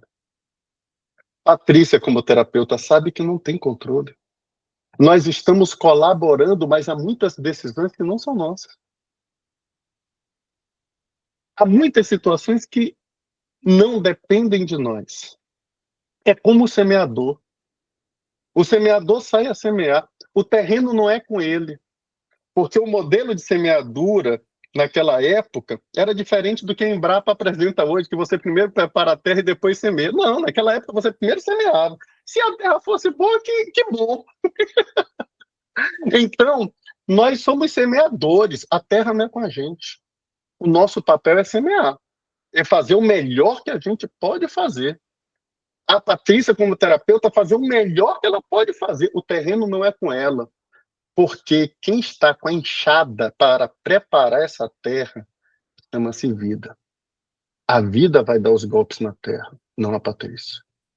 A vida vai preparar a terra, revolver ela, tirar as pedras, arrancar os espinhos. Isso deve doer pra caramba. Mas isso não é com a Patrícia. O papel dela é só de semear.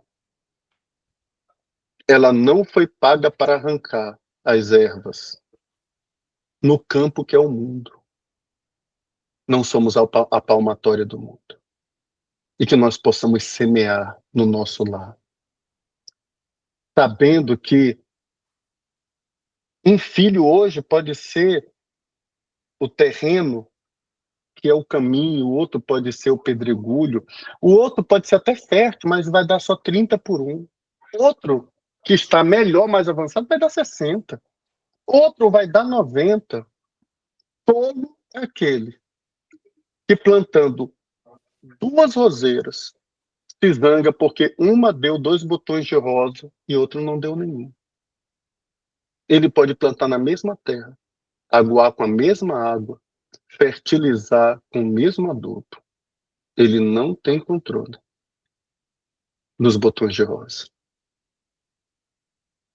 Essa é a beleza e o próprio desafio da vida.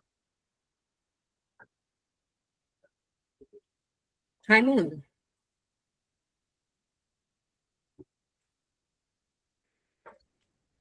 Diante de tanta informação, gente, né, a gente vê que a gente não vai conseguir concluir esse tema, né, esse tema no dia de hoje, né, no dia de hoje. E precisamos marcar esse nosso retorno para que a gente possa dar prosseguimento, né, a, a essas informações tão enriquecedoras que nos dá a doutrina espírita e a esperança que ela promove para as nossas vidas, né? Mas a gente precisa, né, tocar o barco na vida, né? Na vida. Mas eu só queria mais uma informação, Fábio e Patrícia, né? Essa relação hoje, essa dificuldade que tem da comunicação entre os pais e os filhos, como a gente poderia aplicar os ensinamentos do Evangelho do Cristo para que a gente pudesse solucionar esse problema?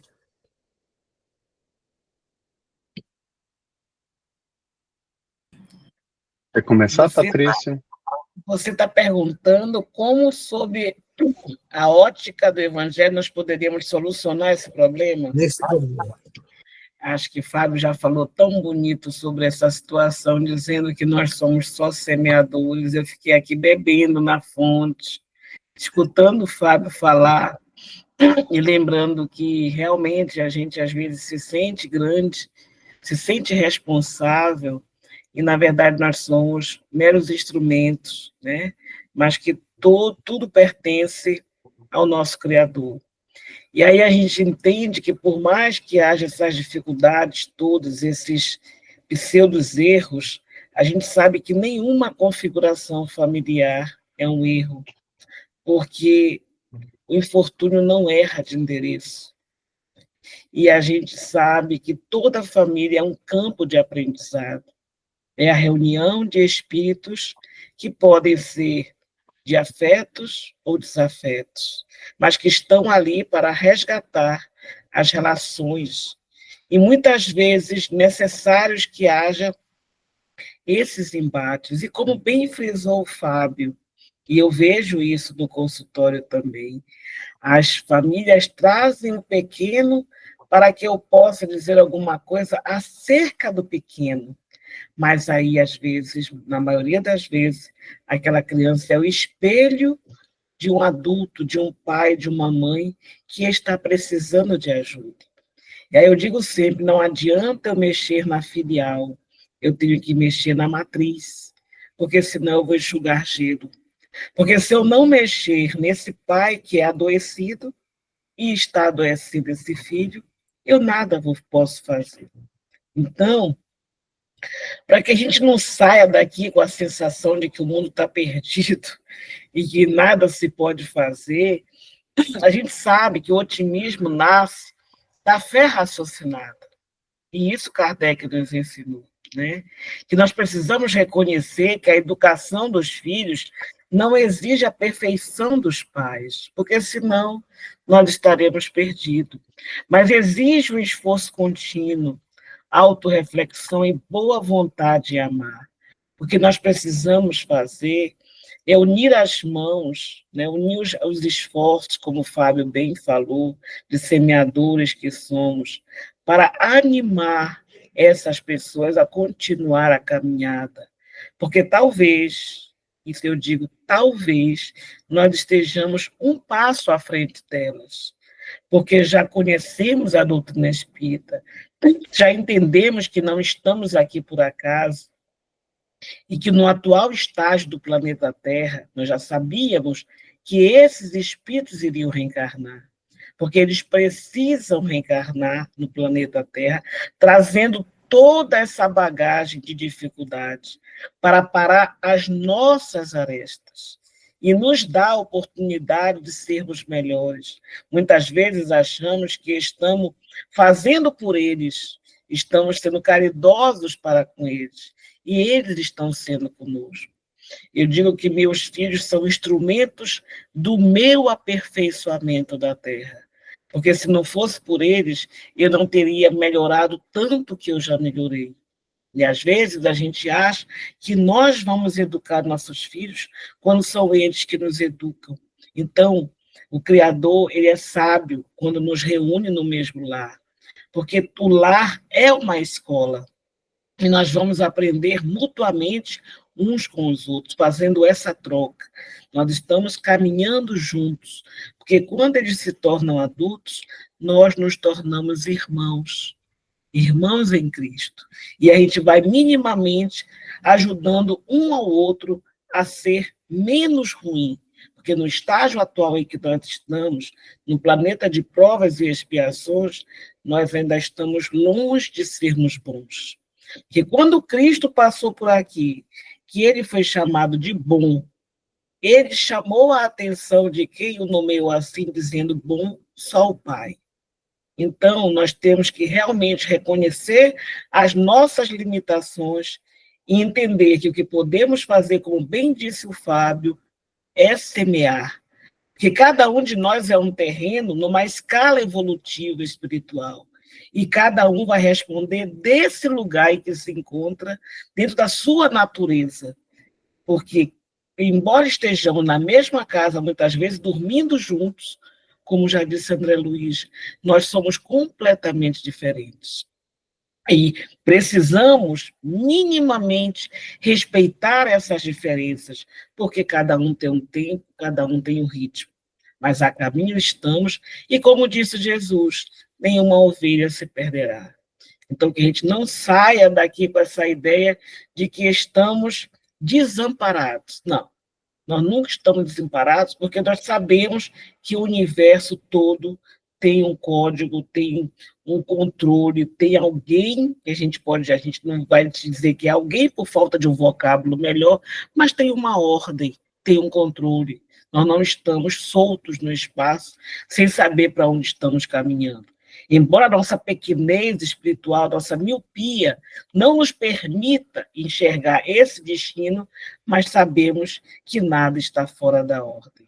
E estamos aqui a caminho e temos que pedir a Deus cada vez mais para sermos instrumentos de aperfeiçoamento na vida dos outros, de consolo, de paz, né? Para que possamos ajudarmos-nos uns aos outros nessa caminhada em que estamos.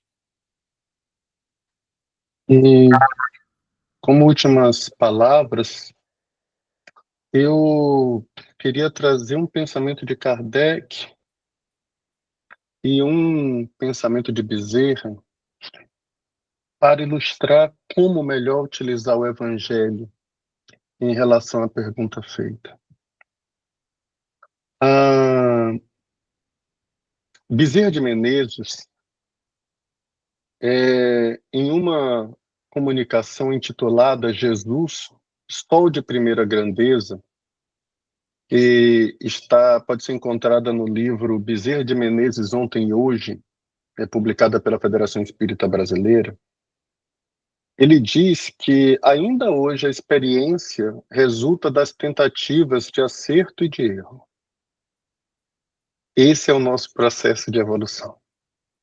Alternâncias entre acerto e erro. Não há uma única mãe que, ao evoluir olhando para trás, não diga, eu poderia ter feito diferente. Faz parte do nosso processo. Por sua vez, Allan Kardec, como educador, ao apresentar o método de estudo em O Livro dos Médiuns, ele dizia que era necessário partir do conhecido para o desconhecido. Quando nós estamos lidando com pais, mães, crianças, famílias, funcionais ou disfuncionais, o grande trabalho de espreitá-los é o de tentar identificar o que eles sabem, a partir de onde nós começaríamos. Porque a gente precisa partir do conhecido, daquilo que para mim é palpável, lógico, para eu mergulhar no mar daquilo que eu ainda não conheço. E para isso é necessário muitas vezes conquistar confiança. Jesus, por exemplo, não se aproximou do colégio apostólico e o formou simplesmente apontando o dedo, tu, vem para cá, vocês são os escolhidos. Não.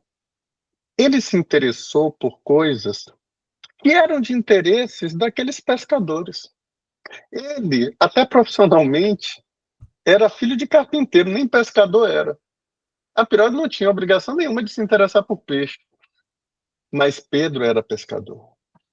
E Pedro tinha atravessado uma noite frustrante. Porque é frustrante para um pescador não encontrar peixes. Ele se interessou por algo que, a priori, era de interesse do outro, não dele. Ele começa do conhecido. E ao começar do conhecido e acolhendo numa necessidade que, a priori, era material, laboral, é que ele começa a inserir aquelas pessoas simples no grande mar do desconhecido, que era a sua boa nova. O Evangelho partirá de igual modo. As pessoas estão em níveis de conhecimento e de percepção muito diferentes umas das outras. Identificar de onde eu partiria de um diálogo é perceber que não existe nenhum diálogo pronto para um terapeuta, nenhum diálogo pronto para um professor, nenhum diálogo pronto para um educador. Eu sempre preciso identificar a partir de onde é necessário devassar o novo. E quando nós conseguimos encontrar isso, qualquer passo que se dê é digno de elogios. O primeiro pulo do cão adestrado é digno de elogios e de bons biscoitos. Qualquer passo de avanço é digno de elogios.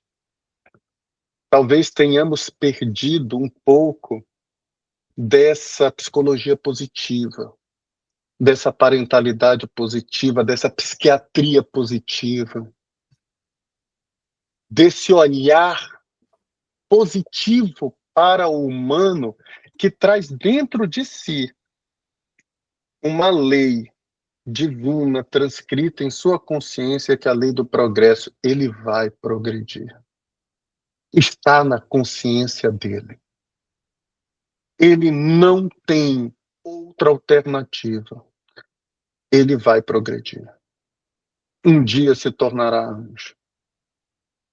E quando nós olhamos ontologicamente a alma, a gente ganha as esperanças de volta. A gente não perde, como bem lembrou Patrícia.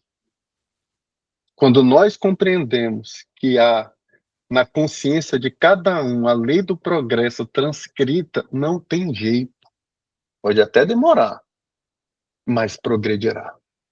Avançará. Tornar-se-á melhor.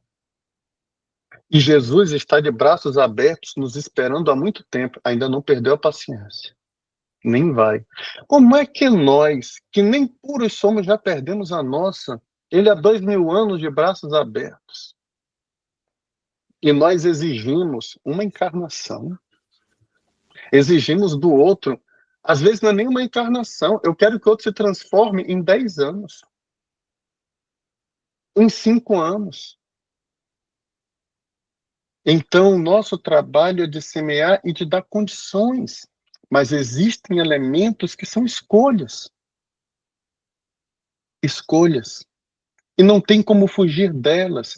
Quem leu a trilogia, por exemplo, de Charles, por meio de Ivone do Amaral Pereira, vai perceber que Ivone, a escolha definitiva de se tornar boa, Foi na encarnação no Brasil com o Ivone do Amaral Pereira. Todas as outras foram bem complicadinhas.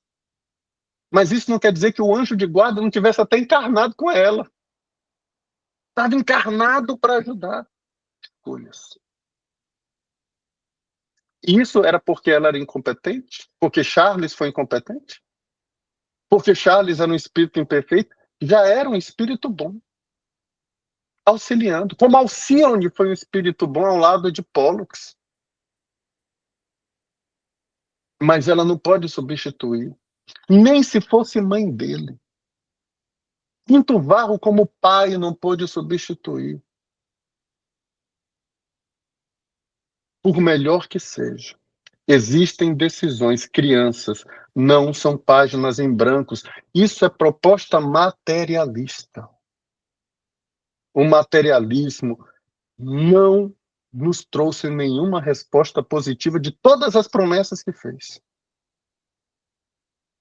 E é por isso que a doutrina espírita é a melhor das alternativas de compreensão do estado em que nos encontramos, e o Evangelho é o mais sofisticado código de ética que temos para a felicidade. Nenhum se compara ao Evangelho de Jesus. Ele é incomparável. E por isso, com essa percepção de Kardec e de Bezerra de Menezes, que os nossos corações saiam dessa live um tanto quanto acolhidos, cheios de fé, de alegria, porque Jesus está no leme. E Ismael é invencível. Ninguém o vencerá. E que Jesus nos abençoe. Pois é, estamos chegando ao final do nosso programa.